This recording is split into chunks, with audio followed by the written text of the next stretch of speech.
for ye mamu nyina akwa baby me de mo ba Nyansapo Akyamfour so Samri se wo sha ye nana Asafo Boakye a wo ye Asafohene ebre no enye awie du anana ene wafa no hoye Samri wo de nani e ba bekirem na ye nyina yakobia ya Asafo homecoming dwumadie no eba no a won mo ahyehye dwumadie no yakwase na yakwakwa kodi ne kama enti se wo sha dansiom eye twene a wo hene epie na wo kodwa boase bia ye bona ye didi nanim eno na esu ewo enchen dono so eka ho a entwene kafo na ne abre na wono ewo so sawsha nana abrafo ene na henkwa wono so aye krado ena nana Asafo Boakye na nkasa mu so waye krado ene nana asifom ye ba afei nana sade ye kan ene wate asifom a wone natankonwa na brempo na de hye wonmo asifom a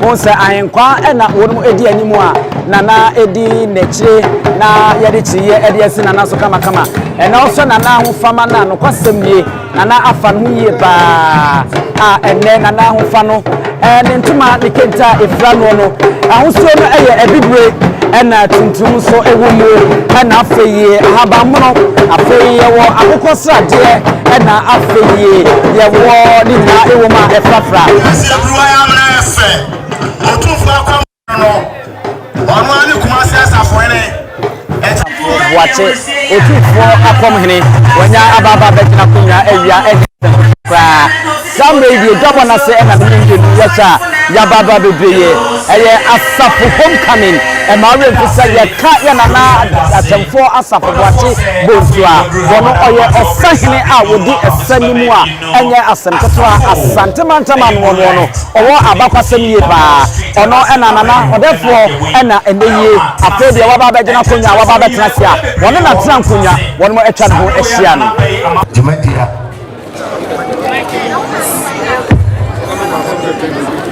Yashishye edisi na nana so etachire mene me committee for yeba nyabesre ne kwan wo mu a nyama nana akwaba ndaroma nyabusa kwaso sisi madie se koso a wo nimpeso aso a ontintina so mo ani tata so no na animo nyam ne mpanyimfo ebetachire disemu hu achame wa hawie ya na boko bonenim Dumadi no enti ena mumu achame wa oh merfo esampa nana ye akwa baby nana we de e besra kakakra se dumadi na wo de hye yensa se ye tutu bibia e dru hono mo a na kwa betums obetutu nine no aba betinase no aba bebusan e koyi bia nana we de emse na chiame Ika mo esu na na tunani a emise yesi wase krabehwe na ni nyina aso ye na na ada roma eti e beso di na ase kese e manana ene na yifufuo nyina ye da mase na ni tumadi ni nyina ehyehyɛ so ada roma abrada ma onana sense kwan wo a omudi akwansere to so no makotena se na dwumadi no etimi ato aso that's it. You are saying why them? None of that say who you just say brown. That's the mission. When did you say? Ene Asafo. Ye tu anamo wan ti say. Boko mia bebrea. Enye de biara aban owo ho no nko ene ka se omoa me antichiri ye kuro anayema. Na me gidi say anamo ye amotui nana madaroma. Ebetina eba Asafo enka no na edifo ni bosa no ho ene happy ba no fili na ne wo mu no fili no betan ababiem mini attach odo de di ho dance here posiche edi ho dance here efie ba bi onini na da bi afa ni Colombo ne temu pa na twin kofo ba Asafo si aba chichiri a enye baakufo se de na madaro mabubu mu be no baakufo ntire da fo ntiye nyinara yenka mo epio Asafo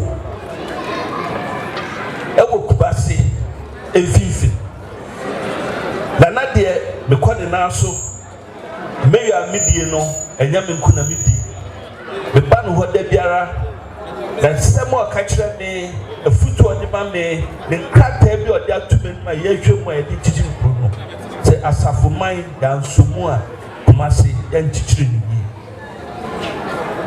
se me ya me bola me ga me banchi sabi me ba janan e chichiri no politics bag na me de betukata we se mu a ensu emu nei eto a ebegira ba me de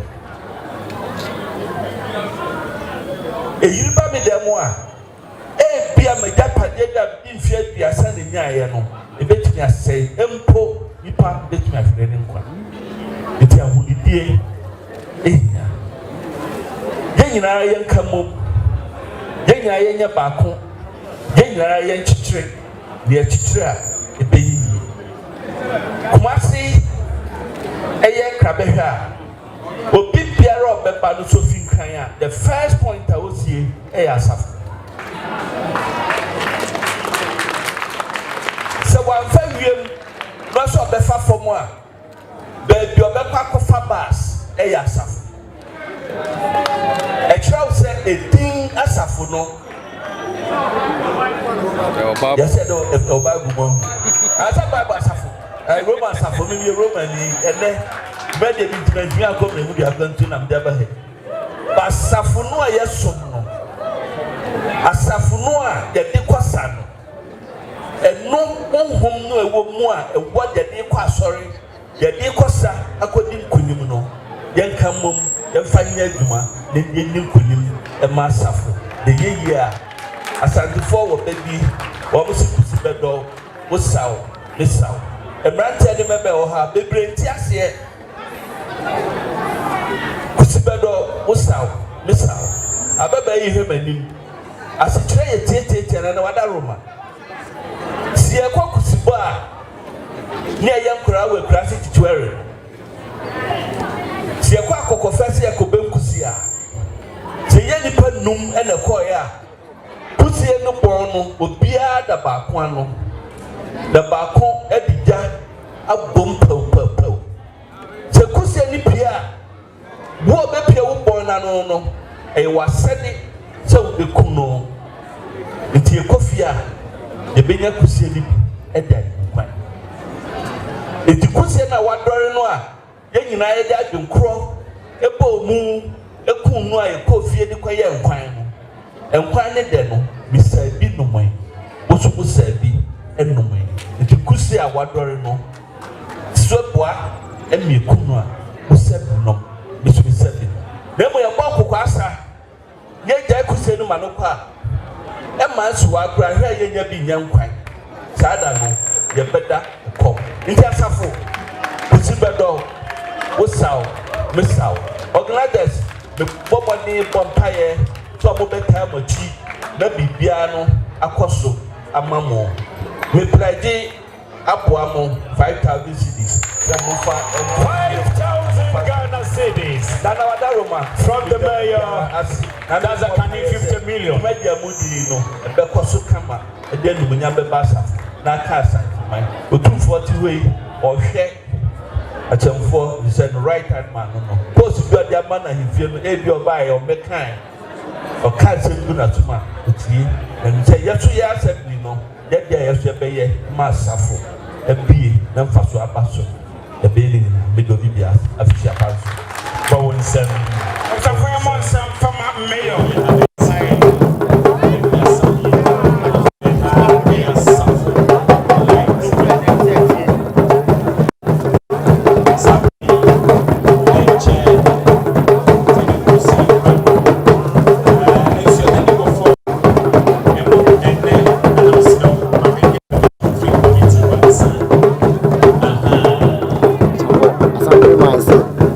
Asafo mayate se ene yeda e sonko kura se de Akyamfour Asafo wate e kasa eni o se Asafo mai odamunya wase na ene dai e yeda sonko kura e wo Asafo program yi and they say Asafo homecoming. Sure.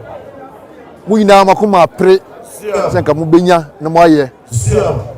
And so and then na sie. Sure. It's say Asafo homecoming. Asafo man nyina kuma pray hwehwe say ebeba amayaye na enye so ne da oba dia da roma obi ekwan to. When they be ekwan to ho. Sure.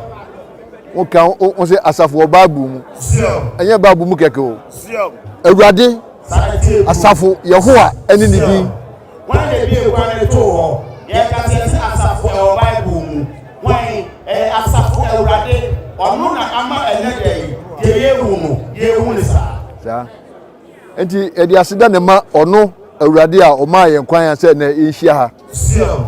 Enu ti ye di aseda e ma ono Asafo ye ho na akopon a ene dey o ma akwa say ye hu ni sa. Na nu firi ho a ne di na ase so ma ye nia ye wura. Sure. Ba kopɛ. Sure. So se tu otosu mienu. Asante hene. Sure. So o ma ye nkwan se djumadi sei ye ni fashion ani monyam. Sure. Ya do to ya bo ya ko ba se awie. Ne di aseda etosu biem e ma sante hene. Se bie bra se otumfo se etu. Se wa ma kwan as e ka se djumadi e ge timi nye. Enti e na ase e ma asafotuo no nyina asafokuo no. Sure. E de na ase e ma mu nyina so. Sure. Enu ti ye di aseda e ma Asafo manya. Se mumu ene etu. Na ensemfua bi kakra bi na bese me no mo cha anwumre. Sure. Na ensemfua bi kakra bi na se bi ba yewura Akyamfour Asafo Boakye adman bosu. Opeso ni Asafo man ni man ma ete.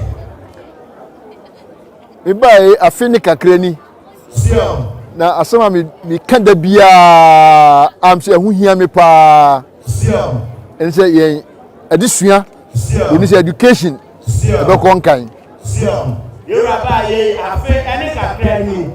Ade a esi ewura eni so pa. Se Asafo man nyina no. Ye be nya puntuo. Ehuma se hu puntuo. Na etunya boa ama Asafo afane tuma ba efra. Edi enu ya ade a ehia mi titru pa. Nti enu ya ade a ehia yewura Akyamfour Asafo Boakye adman titru pa. Enwo asua. Se awofo be hwe se o mma ebenya school akọ. Se awofo ebe hwe se o mma ebenya school papa na won de o mma akọ. Na ye kansu no na o se etwa ani so ne ye hwe school a e wa Asafo ha ya. Na ye kai ya yesu a e wo Asafo ha ya. Ese nya ye kai ni ye de chese school yi. Titru awere akonwen school. Titru awere akonwen awere de chali school awere. Eno na sese Asafo man ye kai ni ye be ni ye pa. Because se school ni gina Asafo be gina. Sure. Se that school yi awere school yi se ejina Asafo man esu ejina. Na me kan bi so ade ato sampan nasema okan eso. Sure. You are saying okay bi ade ato me yo asema okan ye no eso. Se sebe ahunidie. Sure. Eni yam so mpa. Sure. Sebe ba ahunidie eno ni yam so mpa. Enti Asafo na mo ya hwe na ye ni ahuni. Enti se ebe hwe na Asafo. Ebe ka be hwe. Sure. Na obi ade Asafo atutu no ho so Asafo ni a. Anase obi ebete ye ka Asafo asema esemo ko ye hode. Sure. Hote. Sure. Enu ti se de be ya obi ara be tiri Asafo etu ni ho se ye odna be bia na ye ko Asafo ko ni a obeka se o Asafo de e hote na wefe. Enti mi hye mo nyina nkran. Sure. Se nyame man nkwan na eti asede a. Sure. Bra no ebesi fom ani mu nyina behwe na asiesie ye man ni mu. Sure. Enu ti rasi o se mu na nkwan wa sa che mo se ade wo ya ye hu ni no enye ba ko a e twa mu ne mu me bra no se be bra ye ra be si fom no mo ani ni man fo e de da che se Asafo program mu ama program afa no to apa e de fra. Na ade to so mi eni ahu hiam titiri so eye mpuntuo. Sure. Ade a to so mi enu a ehia ye ra titiri ba so enu ni mpuntuo. na se be eni aban benya nkutahundie pa na mpuntuo aba Asafo se be eni aban benya nkutahundie pa ama mpuntuo aba Asafo program na ben na nanom Appiah no na ema ahoho a se onabo sampan wa ha na MPP Asante Regional Communication Director Kosi Chei enso we ntem ewura de papa se ne dey masino yo onabo sampan wa ha na Kosi Chei so communications director ono so o wa bi atamian wa pa na omu sori so omu gina na omu kasa communication director Asafo Nikai won ka Asafo asem Sadia tina mu na fie so na se mo kasa communication director Kosi Chei Asafo Nikai Asafo na wo be bia wo na bia na fa puntu Asafo hia no fatu aba anim na fa puntu Asafo hia no fatu aba anim na Asafo mfa ntuma pemfra na Asafo emfa na ntuma pa pemfra Kosi Chei wanso na Asafo ye obibiye o Asafo ye obibiye papa Asante asrafo ne yen Asante Asafo don pa no eni Asafo enti ye frɛ Asafo enuti eni ye frɛ Asafo ehihiri feku Asafo no ya gye ne sɛ yemedi agro sanete bru e ba sɛ esa Asante be kon ye nikai ye titi feku Asafo no eye polidi akeke ananye adihu bi akeke se be ya Asante mpuntu Asante sana ye twan Asafo ye bedi kan ye twan papa na di mpuntu ye eni nkoso e ya Asafo godwe enti sɛ enya ako ene ye kosese ya osabrede ye nkwa ako sanete bru lese mpuntudie ene ye prabade a o sɛ Asafo ne di kan sanete bru eka titina se ko sana ka ye ko eni be pa ye dide treni ade na so na du ni ntino eni ko ne ye ko ne mo ye mpuntu se be ya na no be nya enwo sia papa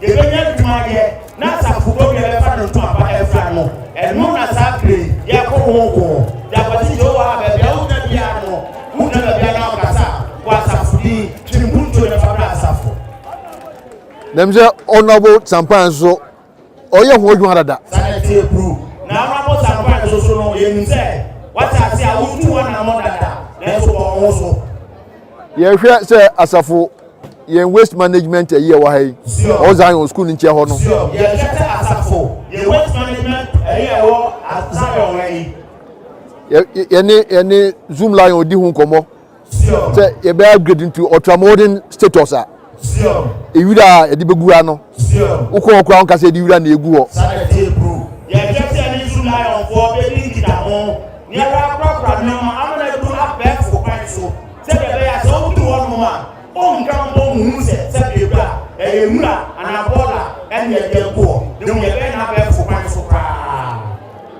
na yetu anamo so sɛ Asafo mo bambo hia yen na yewura ka sɛ ɔsi yetu anamo so esi sɛ Asafo man mo bambo enya chame papa ene mi nkwa na me ye me ni kembe ni assemblyman edidi sa nkomo no ye si fo makɔhwɛ ba bia ebetumi asi police station a ebɔbɔ Asafo man ho ban ɔba ko fonsa su na me ni katenti no da be bra yewura oni kwate pa ni fonsa mo pa ni nko for game ni to ye tie na akɔhwɛ ba bia ye be si abɛ fu police station pa e da ma Asafo godwe ama godwe aye kakere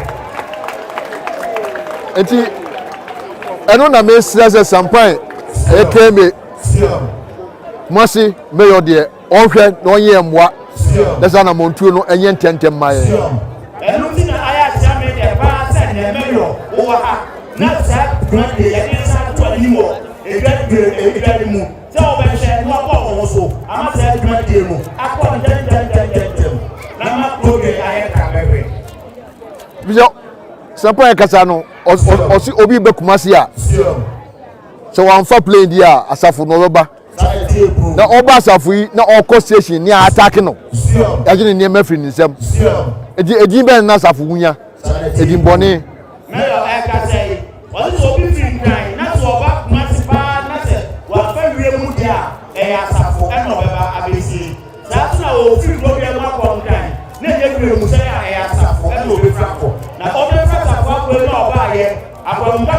no me e di bani e no de ko e di e o Bible mu na no akrofo asemu ma e ye no de ko itima yo bo so ese bambo ni ade ahuhia e pa baby asundwe wo no hone mpuntuo wo sare tebu enu bambo ni ade a ehia tame papa isa se baby asundwe wo no e hono na mpuntuo e wo na ye kasa iso ye tu asafo man nyina afo mumie nyina ye nsori se na himia kan Bible o so mumie nsori ni ensi sare tebu na ye kasa iso no na ye kan ye tu asafo man nyina afo se de na himia kan ye no o se mo ye nsori na ye ensi ye ni ane be chira asafo sare tebu ye ni ane be chira asafo se ya ndecha obi en mo be chira ya de amaye wo hwe eden ya wo ha nyina ye nananom kokofo ene ye yo sare tebu sa wo be adan a ebe e wo sia wa asafo be ga sunya ye nananom kokosika ene oni si ye o na ye ni ko school de ne ye de abo asafo na ye so ye ni koko ye de ye nwasua no e de na ye so ye de abo asafo ene ntirima enti ne atu nsaso afre wo ma wo amanone abrochefo no sare tebu bebre eringeme mi se assembly man so mu ne kasa sare tebu o mu maboa ne enti asafo anim oba ku fo Jordan fonti no asafo me wa titiri bente wo me wa manone du wo na e fracha me ye ra na de na eko assembly man so ne be for sa na eko wo na ti fo mo mu na e sa to ba ku fo re ra egu mo na me so na e fa ni fa kuta e na e pin kwa ni mu eden wa ebi ani ho asayo ade wa asafo a eto e wo ase ebi ani ho asayo se wo kwa broche na si kro bi mu a ede bi ho si ho mfie ahanum afisi ho so tu ba ko amanone na ko mu fie bia ene mra ti ade esi yo e fie bia so bu fie ahanum e su be mu bia no e te de esi mu afase eye siesie sare tebu bonus maintenance sare tebu siesie roni be ka maintenance enti na o se ye nyina eboa na edandada na wo ha no ye siesie na nyefe enu ti ene te ye nyina ye boa na ade ya ye eta ye wo sei ye nyina ye siesie na dan ye ka bebe na dan ne dan sa enti ka ye nyina be gyatum kura se pesa asafo ye sononkun na nka ansana bonye bebai ye nyina se be ye homecoming kesia edin kan pa no na nka de awasafo nyina ya penti ni kama anye ye kura se ye rasia no se ye nyina be ya twinkwa na nyina ye susu se romia ye dia ni mu ni enya se be ye homecoming kesia pa no na nka sabre no so no na nka ade wasafo be so su na na asem ne foforo obi apeti de fe na enche na nim kasa ebe wieye na asema me kan se sebi akonwa metisuei Asafohene midie no midima asafofo sare tebu enche na jame ni kasa ebe wieye oka ama obi ate se sebi ewura ayre tia yewura tifuei otesuma asafomai enti no asafo ahemfie no enya obi private home o sare tebu enuti asafo ahemfie a esemfifie ya no sebi ewura enye oba kofo efie efie a ye asafomai ye nyina ye dia asafo efie no asafo ye nyina ye fikasem enye asafo ahemfie no ho ne eti ehon ye nyina ye eti ehon asafo ni ba bia no ufuma eche ho ne edwan kobia asafo ahemfie no eno ni asafo nyina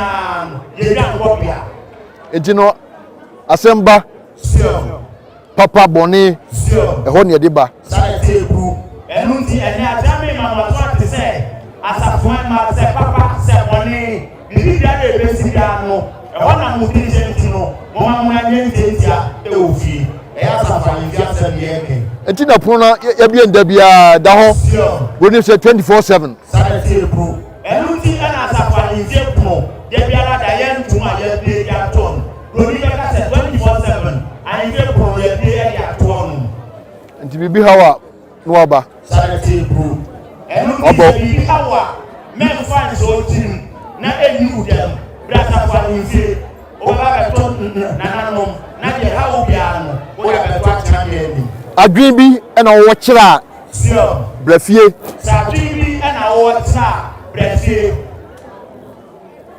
se some point kan go se obakofo nkyere dam sanity pro nukre me yo ka so obakofo nkyere dam bakofo nkyere dam fo sa so pepe na tie ena adwene so ani bakofo tirim sa so na adwene so we ani bakofo tirim dibia wo ni bibia wo ya beboa wo ka betumi ade aboa asafo sio ebia na wo bibia wo betumi adwene bia betumi aboa asafo bo bi papa me fa ntasi me kumi tirim ko fabra ni afanye ya nyane ho ni afanye na mo ye tuma tinam asafo ahemfie ne abie no enu ti na era asafo ahemfie ye tuma ye bie no ye nyina ye yi ebe ni abo so nti e ni aye ni sa adwen pa sio susu ye pa mo famra ne nyina anwendwen ho ne ehwe de be ye adwen pa esusu ye pa atete pa nti e ni ebe sa dan no e dia to no nti wa wo susu ye pa wo adwen pa bia no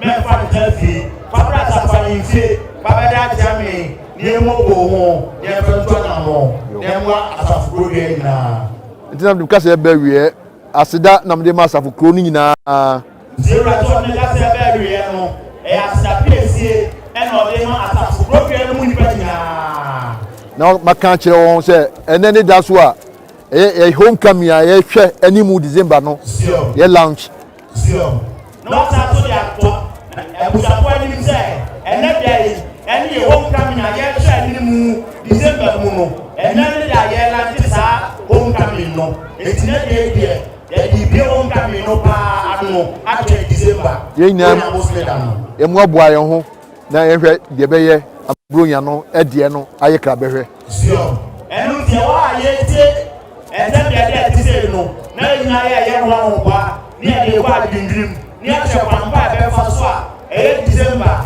homecoming no ye be ye amana ye kra behwe ya min kamu nyina mo yo la so da ma se ye wonya go pon o sa mu nya ye